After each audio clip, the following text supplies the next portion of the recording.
Hi, everyone. Welcome back to this. I'm your host, Shauna Griffiths. And as always, I am elevating voices of diverse, authentic leaders who I think demonstrate the way of the leadership athlete. And this time around, we're also breaking down hot topics that are meant to help you take your game to the next level. So today's episode, I'm really excited about for a lot of reasons. It is a bonus episode in a three-part series that I've been doing with my changeforce colleague and friend, Bob Wiesner. So Bob, thank you so much for coming back to the show for the fourth one in a row. Oh, it's a pleasure. Hope you're not sick of me yet. Hardly, Shauna. Can't get enough of you. So, folks, Bob has over 30 years of experience. He's had incredible results with his clients. Billions of dollars of revenue have been realized. And, he actually also really helps clients to have over 80% win rates, which if you know much or you're in the sales and business development side of things, that's pretty remarkable. So, and joining us today is Jennifer Brown, who is also a changeforce colleague of ours. She is the founder of Jennifer Brown Speaks, award-winning entrepreneur, which I will say congratulations. I saw you had a new nomination for an award just today. Yeah, you're doing amazing work. She's a diversity and inclusion consultant, speaker, author, many other things. So Jennifer, thank you so much for making the time, especially on a stormy power shutdown day. I'm delighted. Thanks, Shauna. Yeah, absolutely. So folks, today we are breaking down a topic that is not talked about enough. It is an unspoken element of business development that I find, and my guests here today have agreed with me. It is DEI in business development. It is a hot topic, a necessary and important topic. So in that, we're going to cover kind of three areas: the importance of DEI in business development, and five key points that Jennifer has really laid out, which I think are going to be really helpful to you all as you carry on from this episode. We're going to talk about raising awareness and making improvements, and then we're going to close it out with some recommendations. The whole goal is for you as the audience to take some key learnings from this and put it into practice. So I would love to turn it over to both of you and hear your thoughts respectively on the importance factor and the factor of the unspoken nature of DEI in business development. So I'll toss it to you first, Jennifer. Oh, thank you. Thanks, Shauna. And Bob, I'm looking forward to hearing your viewpoint as such a pro in the sales world, like what you've noticed about who's missing, what conversations are missing, and what you think is lost from your vantage point when we don't pay attention to this. I'd love to hear when it first came to your attention, because I know that it's important to you. And I know you believe it's an enabler of business and success and closing deals, but I wonder how you witness it kind of occurring, and how you kind of intervene perhaps, and guide, and what questions you might have about how to guide and how to kind of construct the ideal, even though we know that's not possible all the time. Well, I'll be happy to share that, Jennifer. But the but is that we'd love to hear first, as Shauna asked, about your observations. I have my points of view for sure. I'm sure they'll be aligned with yours. But I think the audience, since you're new to the podcast and are probably new to many people watching and or listening, probably want to hear your professional take on things. So I want to punt it back at you. Punting. Good colleagueship. This is good. So thank you. And, I'm really glad that we're paying attention to this. It is this invisible derailer, I think, of trust, which is, I think, an enabler of business deals and saying yes or saying no. And it is something that I think sales functions and teams are, like we talked about, not aware of, don't notice, and perhaps don't prepare to bring with them into the pitch meeting, into the relationship building. It doesn't occur to people I find. And if a field, like so many fields, are dominated by one or two identities, which we know might be in the sales world, certainly in other worlds, might be more male dominated, might be more white identity dominated. It's something that there's a comfort level of the status quo. And there is, unless you actually are told by a client, look, we weren't satisfied with who you put in front of us. We don't think you knew our audience. You never spoke about DEI and how it might be important to you as a firm. And therefore, we are not giving you the business. It's part of what led us to not say yes. Unfortunately, we don't get that feedback very often. We don't get that postmortem. And I believe that, and there's not a lot of data on this because it's so confidential. That's the hard part of kind of establishing the connection between the won business or the lost business and who you brought to the table and who spoke at that meeting and what you actually shared beyond what you're actually pitching. All of that is kind of lost in the, oh, no, thank you, we're not going to go with you. And therefore, I think the learning can't happen after the fact to say, did we really do a good job of understanding how DEI is affecting them, how it is impacting their customers, how they are being held accountable by their customers and their partners and stakeholders for this, and how knowledgeable were we when we came in? Had we done our homework on that, and how did we talk about it or not? So it's a little bit of the who is there from an optics perspective, but it's also what we say and how we say it and what we choose to share. Because let's face it, business is not just about the transaction. It's not just about the solution. It's about how you make people feel that you are, in many ways, I think, ahead of them in terms of your thinking, so that you are actually leading them to understand something that they hadn't thought about or something that they're hoping that you're thinking about, because that's going to end up being the part of the basis for their decision. So anyway, that's, I think, what's happening. And we're in a vacuum. We don't know why or why not often, which means to me, though, we have to know, though, that it's going on. We have to know that somebody leaves a meeting with us and says, interesting. Like, who did they bring in to us? What did they not understand about our customers? What did they not understand about how it's diverse? Our world is diversifying in every way, gender-wise, race and ethnicity-wise, age, generation, the values that we need to really communicate to our clients and our customers. If none of that comes up without credibility and authority and confidence and preparation on the part of the sales team, I think, these sales teams may be dismissed, and I don't want to see that. And I think it's very avoidable. So hopefully we can talk about how to remedy that today. I'm going to echo those points, and I'm going to build on them as well, Jennifer. They're very well stated. The first time that I became aware of the importance of optics goes back well before. It goes back to days when DEI was just a misspelling of the word die. No one knew what diversity, equality, and inclusion actually meant. But there was a very clear sensitivity to optics. What does the team look like that's presenting to the client? Now, if you go back to the 50s and 60s, that probably wasn't that important because everybody looked alike. Everybody was, as you said, Jen, it was white males. Both sides of the desk. Then things started to change. Now, not necessarily because of embracing of diversity per se, but in certain professions like the creative areas, architecture, advertising, so on. There was this idea that if we're going to be seen as somebody different, bringing different skills to the table than our client or prospect has, then we have to look different.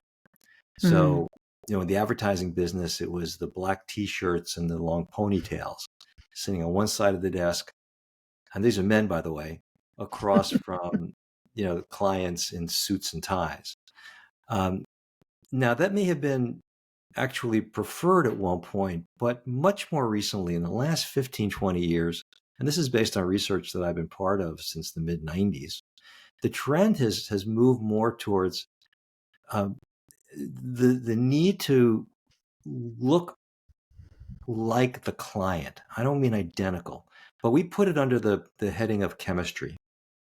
How can you present a team who thinks like, talks like, is culturally aligned with the way the client is or aspires to be? And those sales teams of, white guys is just not going to be perceived as being aligned with the client. Now, we can have a whole podcast about why that change occurred. So we won't go into the details today, but I'm very certain that it's a real thing now. You need to reflect back to the client that you think and you operate and your values, priorities are set in ways that are consistent with theirs. And that means, on a practical basis, that your team has to look like the kind of team that they want to be working with. So on the optics basis, that's, I think, extraordinarily important, and more so now than ever, and undervalued by too many pitch teams. Now, I want to add a second point to this. I want to build a little bit deeper. I learned also years ago that when you put teams together to tackle a problem, if everybody has the same background, then everybody's going to think the same way. And while you may be really happy that our solutions that we're individually thinking of are so closely aligned with each other, you're also limiting the variety, the range of solutions you could come up with. If your team is not diverse and you all have the same backgrounds and think the same way, then you're all going to orbit around the same planet.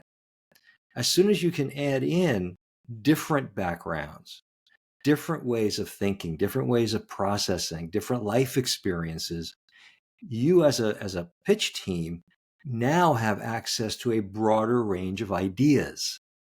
You can bring different ideas than you would otherwise have brought, and those ideas may be winners. That, and it's certainly going to be different than the ideas brought by your competitors, who are all a bunch of white guys. So the diversity works on both a kind of a pragmatic, physical basis, but it's also essential if you just want to get better thinking out of your pitch team. Yeah, I love that you said that. And actually, that was one of my bosses, Matt Pizarris, who's been a dear friend of mine for a long time. He is a senior at the Milwaukee Bucks. I talked to this.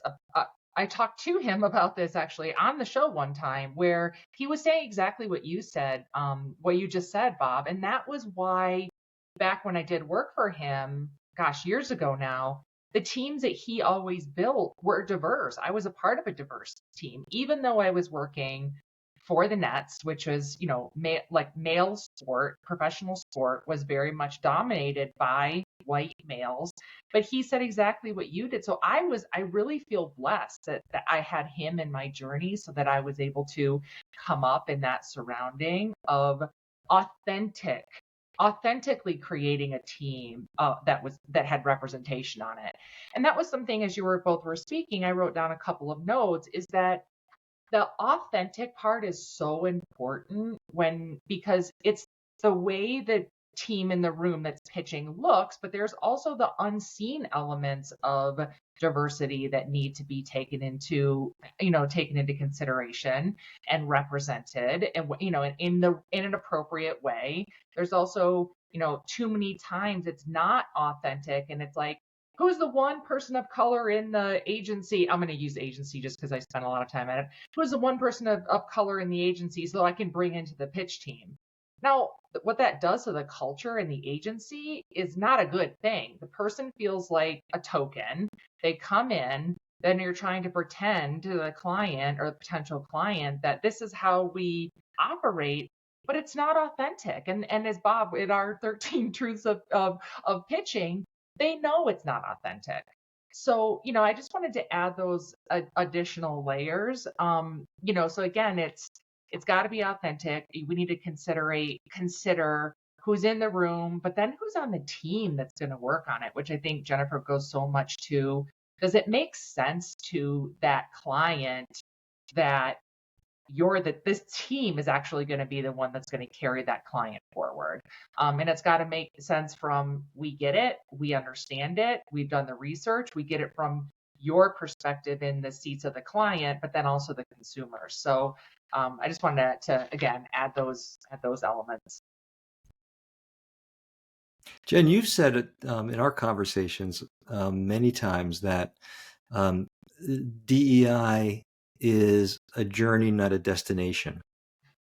And I think a lot of the teams, and this builds off of Shauna's point, they may be afraid to diversify because those people, I don't mean that any I'm not categorizing when I say that, but those people that are coming into the team that haven't been part of the team before don't have the level of experience, don't have the level of comfort with the subject matter. Maybe they've never before seen the client.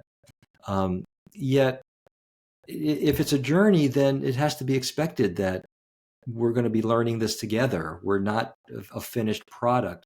And maybe that's not a negative when your team is interacting with your prospect. I honestly think what you're talking about is tokenization. There's a word for what you described, I think, Shauna, or Bob, the one person that's always called to give the optics that you want to see. And everybody can see through that. And it's demoralizing for the person. And my answer to that always is, why is there only one person? And why is it this like last minute afterthought? Yeah. Why is it not something that's more of a discipline on the part of the company behind the sales team, honestly? Because by the way, this is not just up to the sales team. Correct. Ideally, a sales team refers back to the institution and the values and the commitments of the institution. So it shouldn't be done in it could be done in a vacuum if the institution is not able or engaged on this topic at all. It could still be important to the people in the sales team to make a plan to say, how will we address the fact that we are bringing 5 white guys to this meeting? I actually think that it can be done because there's many invisible aspects of diversity as well. When I teach diversity dimensions, I really try to go beyond the obvious ones because there are so many beyond what we say race and gender, which have been historically the focus. And those are, by the way, sometimes visible and observable and sometimes not. And sometimes people are hiding them. Right. Jose wants to be called Joe in a meeting, and doesn't at all see themselves as somebody that might qualify as diversity or ever even speak it in a meeting.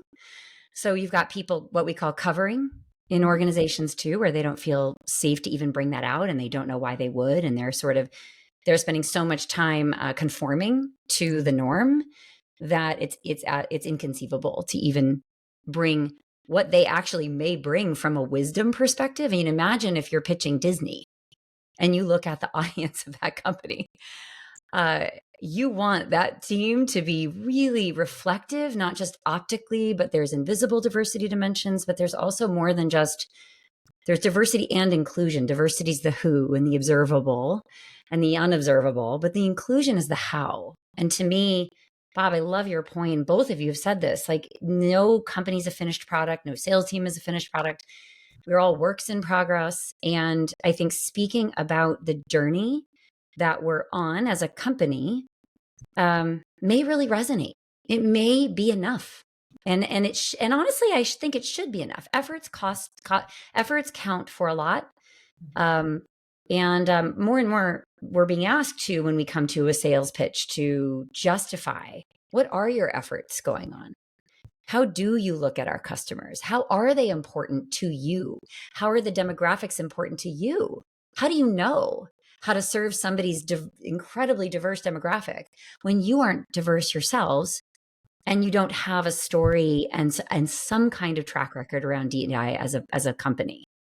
Those are the questions that are being asked because they're looking, as you talk about the match, they're looking for that alignment and that anticipation of their pain points. And you're right, Bob, the assumption, right or wrong, is if you see people of different identities, there is a knowledge there. There is a acknowledgement. There is a lived experience there that's going to help inform your serving that client, you're being successful with that client. Now, that's a big assumption. I think everybody has work to do on inclusion, including some of us who are in traditionally marginalized identities too. So we're not like the savior of the situation necessarily either. But what I think I would love leaders to be acknowledging more openly is, and have a story to tell and be prepared. It doesn't need to be a finished story. It can be a progress story. It can be, these are our efforts. This is what the art of this is to be able to walk in as mostly white guys and bring up, we've researched your customer base. We know this about them. We are coping with the same thing with our customers. We are seeing this dynamic in our workforce. Here's how we're handling it. How are you handling it?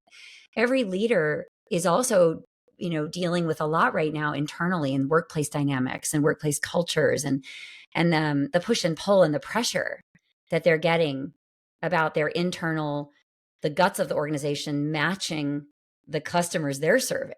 They're getting the same heat, I'm sure, because workforces are not anywhere near as diverse as the world that they serve. That is true for all. You can make that assumption.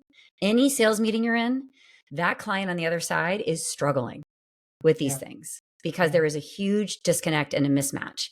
And there's work happening. So I think if you can bring this to the table and into the conversation, and you have some kind of credibility and competence with that discussion, and you can back it up with some information, even to say, wow, we have really faced that challenge as well.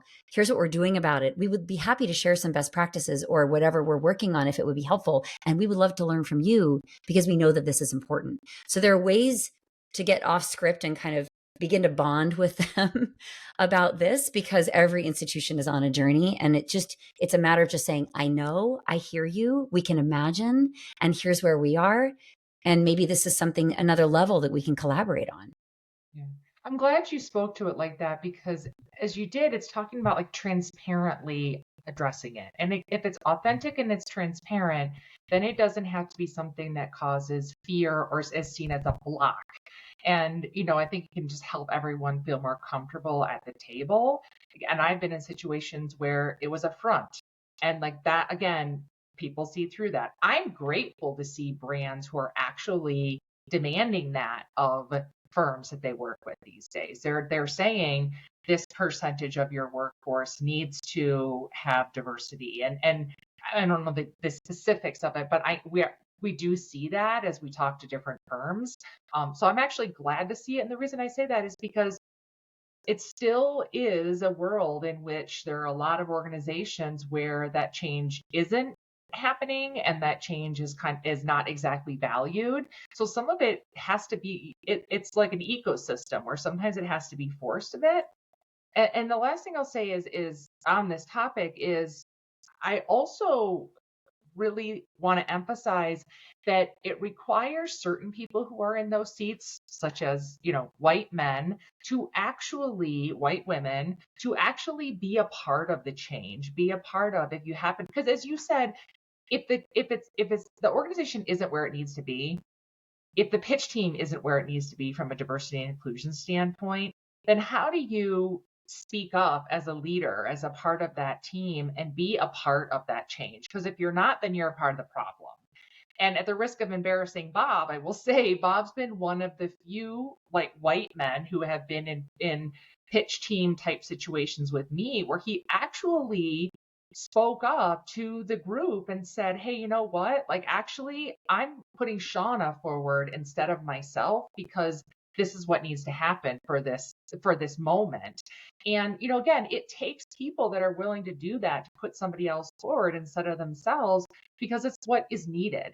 Again, for the optics, for the relationship, for change to come forward. It requires, and by the way, thank you for the kind words. Making that kind of an adjustment, to be willing to put a more diverse team together, oftentimes requires a shift even in your competitive mindset. To the extent that we all want to win, that's why we're doing what we do. But it requires you to realize that there are multiple ways of winning. And although if I put I'll use you, Shauna, as an example. If I put Shauna on my team, she might not have the same answers to questions that I would have, or she might not go about analyzing the client's problem the same way I would. But rather than me saying, well, therefore Shauna has less value, and I could do a better job and therefore will win more, what I'm thinking instead is, let's hear what she has to say, because she's going to come up with something that I would not come up with. I'm certain of that. And it won't be an or Bob or Shauna. It'll be Bob and Shauna. Together, we will have better solutions.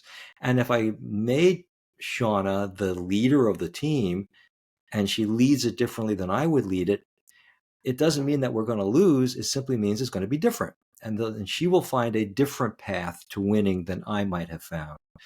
So, look, business development and pitching is highly competitive. We want to win. We want to put our 5 best players on the court. But you also have to recognize that the 5 leading scorers, might not actually be the 5 best people for that particular game. We need other talents. We need other abilities that would be more aligned with how we're going to beat that particular team, that particular opponent. And pitch teams have to go the same way. They have to understand that we have to put together the right team for that opportunity, for that decision maker. And let's not worry about our own egos. Let's just craft something that's going to work and going to ultimately turn into a W. Mm-hmm. And you never know who the decision makers are, So also, Bob, it's the diversity of thought you're talking about, and what I call the creative abrasion that can happen in really amazing teams. There's this push and pull that creates the 1 + 1 = 3. So, you're tending to that and you're trying to differentiate yourself, but, putting Shauna forward may create a whole different dialogue, and it may be noticed, and there may be an affinity there and an appreciation that you did that on the client side, and that they got to see and learn from Shauna and hear from her, which leads me to another piece. We've been talking a lot about representation in the sales pitch, but the inclusion is how the pitch goes. So if you bring Shauna and she literally, you can have the most senior person be a woman in the room, but you can have all eyes continue to go to you, Bob, all comments be addressed to you. And so part of the vigilance of inclusion in the moment is noticing the dynamic of who's being spoken to, whose ideas are being fronted, who's being celebrated, and who's the focus. And people that are given kind of the advantage unknowingly because of unconscious bias have to have the presence of mind to say, well, Shauna is the expert. Ask her. This is Shauna's idea. And then echoing her ideas, giving her your eye contact, changing like the way your shoulders face. I mean, my favorite story is Obama's cabinet. I mean, there were a couple women who said, we're so tired of being marginalized in this discussion. So we're going to all have each other's back and refer to each other and quote each other and turn towards each other. And we're going to really try to interrupt the biases that happen without even being noticed in so many meetings. And I ask anyone who is not traditionally in these meetings about what happens. And it's incredible how even if you cast the room, as we talk about a lot at Changeforce, the behavior in the room, and then whose responsibility is it? Is it Shauna's responsibility to say, that was my idea, or to interrupt constantly to be heard? Or can it be a partnership, Bob, with you to say, I really want to give credit where credit is due, or I want Shauna to give Shauna a chance to elaborate on that. This is her domain. And continuing to kind of refocus folks, because they are going to be unaware of their biases too. As much as we've been talking about how they're going to scrutinize us, they are at the same time potentially, probably likely going to be unaware of how they kind of give you the floor, Bob. And if they have an affinity with you, and even if they don't, I think we're very conditioned to think that certain people are the authority figures, certain people are the most senior. We all do it. I mean, every time you assume that a doctor is male, I still do it. It's incredible that I've done this work for 20 years and we still just stumble into it. So this is human. If you're human, you're biased. This is very forgivable. But what's, I think, less forgivable is that we aren't aware of it and we don't correct ourselves. And that can be a learning moment for not just us, but everybody around us. Yeah, absolutely. If I make it clear to the client that Shauna is the authority here, or Shauna has expertise that matters in this pitch, they're going to accept that. The problem is how the leader of that team goes about establishing the roles of people. So I'll give you, I know we're going to talk about the how-tos before we're off. I want to throw one in right off the bat. A lot of pitch teams, when they begin a major meeting, an interview or a pitch, the team goes around the room and they introduce themselves. And that's pretty common. And there's an advantage in that because it lets the client hear everybody's voice. So right away, you've got a speaking role, if you will. I've recommended to my clients nearly every time we get involved that the pitch team leader should do all the introductions of the team members. And one of the advantages of that is that they, as the pitch team leader, can grant authority and grant expertise to each of their colleagues. So rather than have Shauna come up and say, well, I'm the expert in this area, that's why I'm here, which may very well be true, it will land differently and perhaps better if I say, I've asked Shauna to be on this team because she's the expert in this area, and her perspective is going to matter a whole lot to your success. So just a small tactic like that can create the roles, the authority, and the inclusion that I think we're all trying to establish with these diverse and inclusive teams. Yeah. So it's such a great point, and I hope the audience, again, as we're talking through this, we're really trying to make sure that we're giving you nuggets that you can consume and then take into your work days or life and observe. And then, as that's part of why we're talking about why is it important and what can we do to raise awareness. And we're going to get into what are some of the recommendations as we continue the conversation. But again, we're really hoping that these are actionable, that you have actionable takeaways. And so I really appreciate you saying that, Bob, because that happens so often, that everybody goes into the pitch meeting and what's the first thing that happens is that introduction. So again, folks, if you hear that, having the leader grant that authority and that permission and that, helping that potential clients in the room understand how to think about the rest of the team is really important. That's a great one. So Jennifer, when I opened this up, we talked about 5 key points in the kind of world of why it's important. Did we hit all of them? Because I don't want to shortchange the audience. Yeah, we've done a bunch of them. I mean, okay. The 5 points, I'll just run them down just to remind everybody. So DEI is an increasingly important, urgent issue for almost anyone you will sit across the table from. They are probably accountable to a degree for having competency and that they don't have. And they're getting pressure from their stakeholders on it.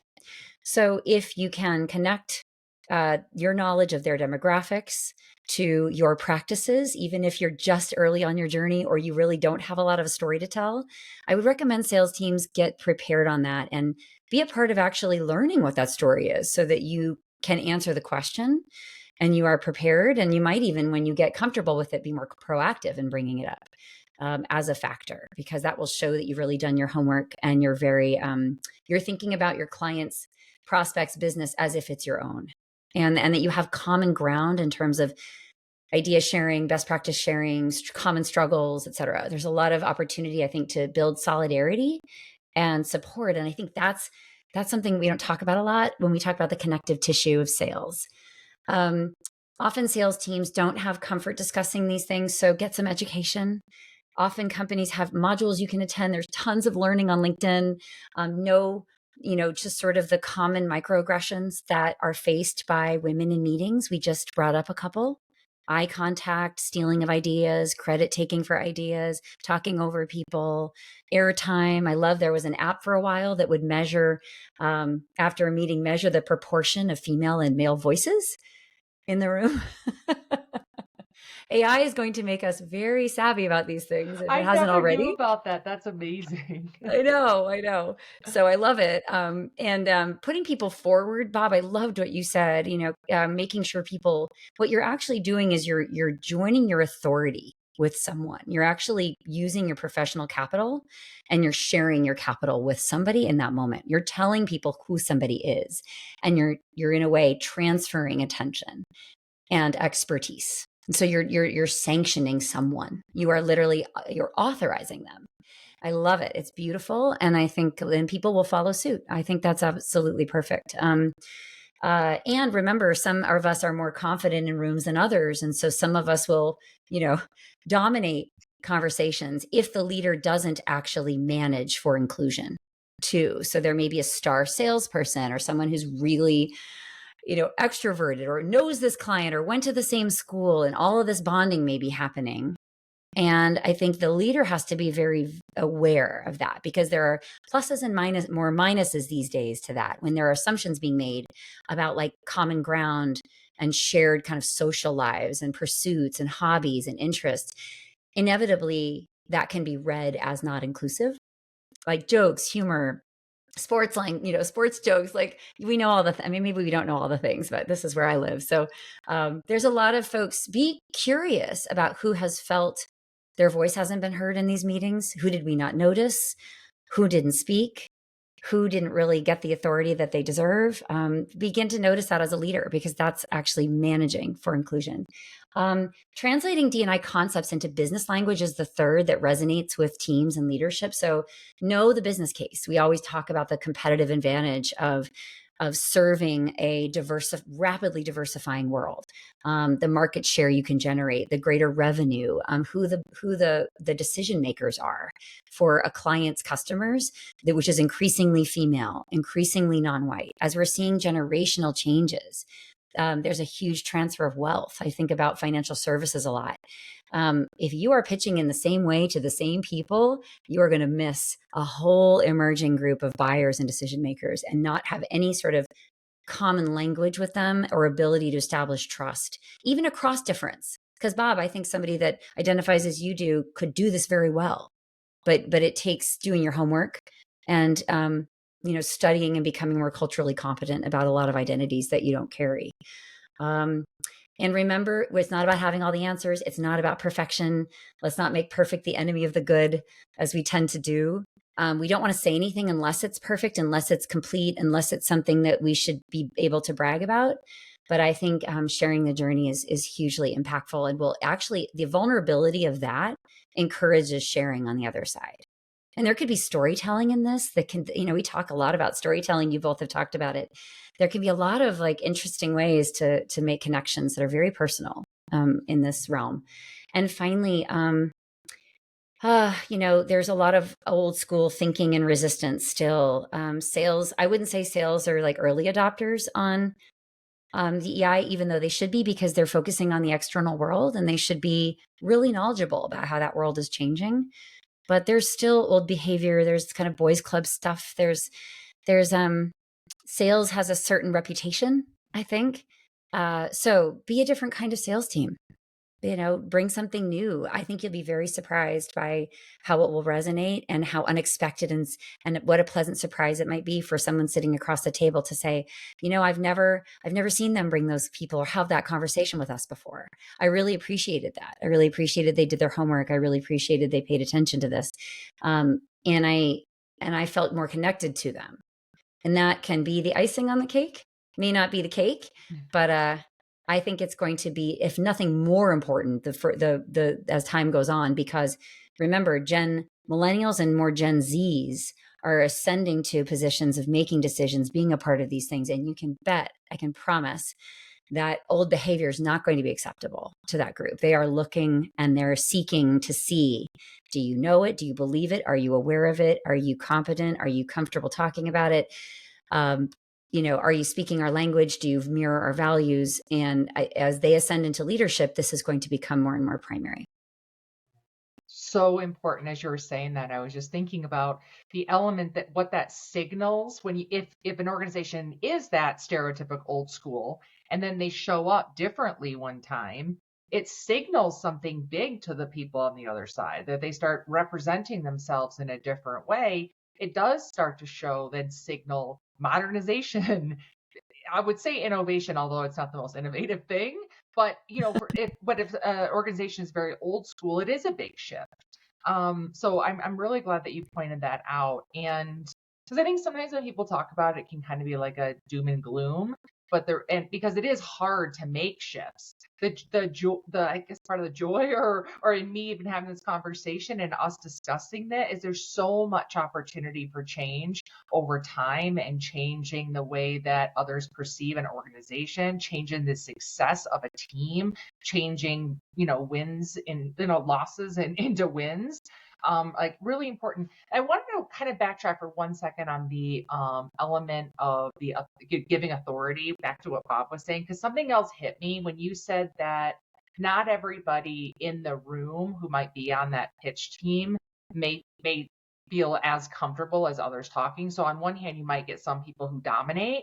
At the same time, what hit me is that when a leader grants that authority, I think it also helps that person who is in a represents marginalized community actually feel better, feel important, feel valued. And I think that's really important for like a leader in that type of a situation.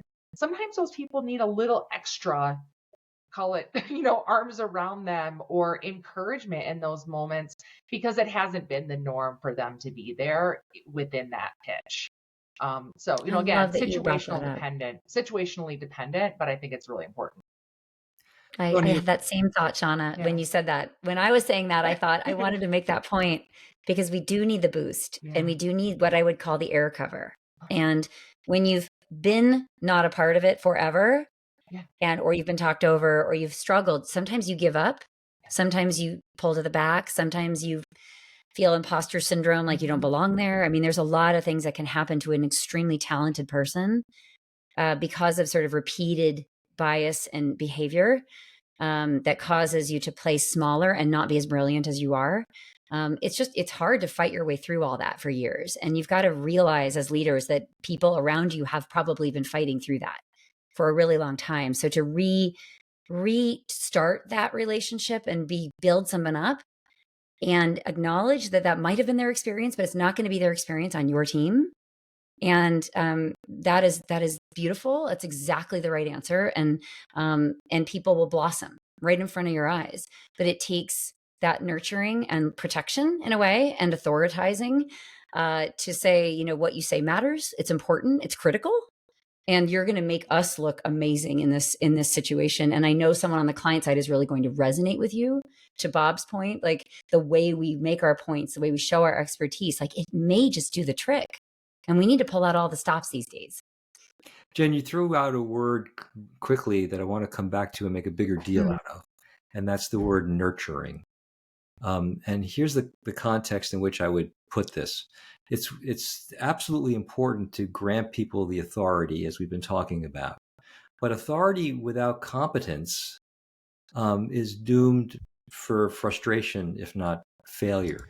So if I'm granting someone the authority to speak up on behalf of a point of view or subject matter expertise or whatever in a pitch, for example, or in a client meeting, it behooves me to support them, to nurture them so that they have the confidence and some skill set around being able to do that. Now, in a lot of cultures, people, and I'm thinking more of women than of men, are brought up not to be assertive or confident in public speaking roles. It may be as simple as they're taught not to speak loudly, so they speak very quietly. Or there may be a bigger gap in terms of the roles that people are expected to play, which may be have been manifested culturally for generations. I can't turn every presenter into a world-class orator, but as Shauna correctly pointed out earlier, that would make them fake anyway. They wouldn't be authentic. But if I'm going to take somebody and honor their experience and embrace the diversity of their thought and put them in front of the client, I owe them some training. I owe them some support so that they can communicate well, so that they can feel good about their participation. Now, a lot of pitch teams will say, well, a pitch is not the right place to do that sort of thing. It's too much at stake. So I don't care. Go figure it out. Get a coach. Do more rehearsing. There's ways of compensating that doesn't require you to take that person off the team or minimize that individual's role in the pitch. Give them the authority, allow them to talk about their expertise, and give them enough support so that they can do it well. I don't expect someone to sound like me, but I do expect someone to have their version of confidence and authority. And it's up to me as their pitch team leader to do what I can to get them to that point for them. Yeah, such great points. Thank you so much, Bob. And thank you for being an ally. Jennifer and I started this before we hit record talking about you as an ally, and thank you for being an ally. Yeah. So we spend a good deal of time here together, and I want to make sure we get to some key recommendations. And I'm going to really look to Jennifer because this is your area. I really want to look to you, and Bob, please chime in, and I will as well as I think of things. And I know we sprinkled some recommendations throughout this, so we may have already hit on some, but it's really important, I feel, for us to close out for the audience to give them some tangible recommendations. Yeah. Well, I'll start, and Bob, I'd love to hear your recommendations. I think sales teams should have trainings at their disposal, perhaps required, around whatever it is, customer demographics, buying power, market share, shifts in decision makers, common, like I said, common ways that bias shows up for different communities of people so that they are aware of what they may be unwittingly participating in, because we have to look at ourselves first, which is hard to do, and then look at the team and then correct the team, Bob, and to your point, coach the team. So doing debriefs and saying, how did that go? Did you feel included? Did you have a sense that you were heard? I thought you did great. The encouragement, the nurturing, but also the sort of the managing of the rest of the team that is used to kind of doing what they do. There's an adjustment on their part too, to make room for different vantage points, different players. So the leader has to kind of somehow pull all that together. So know that for every action, there's a reaction. So never fun. Being a leader is tricky. Anyway, so training, information, glossaries, and FAQs. I might even say, compile that and be ready. Practice, rehearse. Bob, I like that. How will you answer this question? Role playing, potentially. I would personally prepare. I mean, I know you all do this if you're listening to this, but if you know who's going to be in that room, what does DEI mean to their company? What have they said about it? What has been in the headlines about them? Are they dealing with an activist investor? Are they getting pushback? Are there some legal issues that are going on? I mean, these are all things that are perhaps cultural in nature, but they are very visible and top of mind for leaders. And for you not to know that all that is going on means that you may really miss something that's very looming very large for them. And companies more and more are getting dragged into, whether they want to or not, a lot of what's going on outside of those four walls, if we say, right? Absolutely. So practice, glossaries, simulations, role plays. I think leadership buy-in with the head of sales all the way up the chain. I would always be, as a consultant, I would want to know what's the stance and the philosophy and the attitude towards this topic by the leadership in the function. If you're swimming upstream, you have a head of sales that doesn't care. And that's, if you're in a larger organization, that's very hard because a lot of this stuff is best driven from the top. Because everybody lines up then, everybody understands that it's actually part of how they are assessed with performance management. So more and more we're seeing measurements that incorporate DEI metrics for sales teams and other functions, whether that's hiring, casting the room, promotion decisions, win, lose, all of these things. It's starting to be looked at through that lens as well. So I would say get ready for that day, but also if you can influence your leadership, if your leadership is lagging behind, to pay attention to this because it's something you're hearing as you pitch. Maybe you can get them on board and help bring them along in their learning process. But maybe if you're lucky enough, you've got a really strong leader who believes wholeheartedly in everything we've been talking about today and is pushing it downwards. I would say partnering across with your clients on different things. So in industries, there's a lot of interesting partnerships and conferences and events and webinars and education that you can actually share with each other to say, oh, by the way, we are hosting an event on women in oil and gas, and we'd love to invite you and highlight some of your leaders. All of these things are the intangibles that show you're thinking about it, show you're doing the work, connect your worlds, which is exactly, I think, part of why decisions are made, and allow you to collaborate outside of the sales and the pitch meeting on other things, which I think builds a lot of goodwill and visibility into a culture, which then you can use in the process. I would say too, sales teams and most teams in general lean on the DEI or HR team for a lot of this. So success will look like teams taking this on themselves and not being passive or sort of receiving, but really driving the conversation.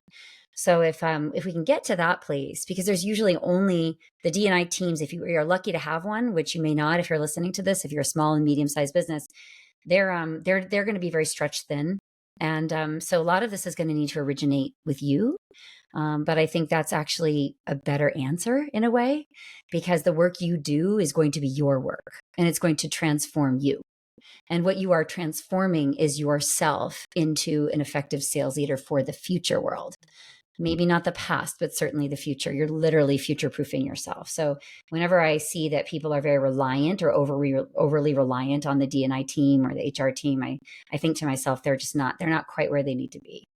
And gathering feedback. I mean, I would be very, very insistent that you understand why you didn't win, or why you did win, or why you're on hold, or do you have any feedback for us, because we're trying to get better on this host of issues. And one of them is representation in our meetings.